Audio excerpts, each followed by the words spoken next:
Hey everybody. We're back to this soldering iron that I did yesterday using the bare copper wire.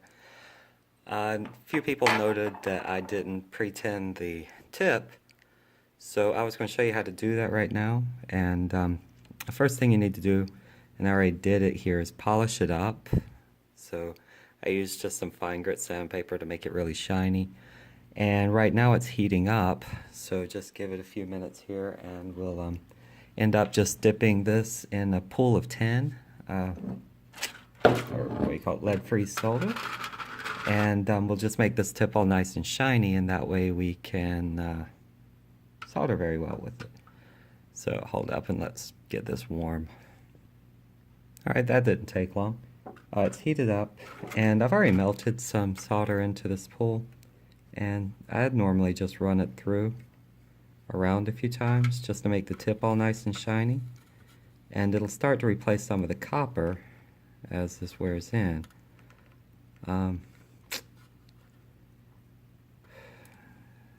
the end, you'll just want to make sure your soldering iron is nice and tinned, and if you see a shiny tip, is a happy tip. That sounds kind of gross, but so anyway, how about we try it this way? I have my nice little pad there. I'm just going to touch down, touch. I always wondered how Stu from UAV Futures did that until I got a new tip on my iron, and that became so simple compared to what I'm used to, which was a lot of trial and a lot of error.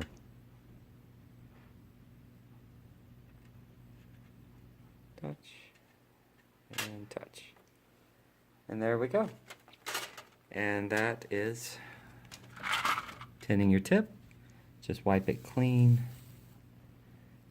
and you'll see a nice shiny tip on the end, nice and shiny.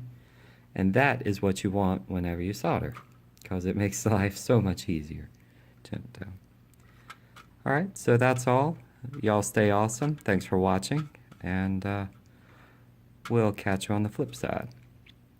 Thanks again.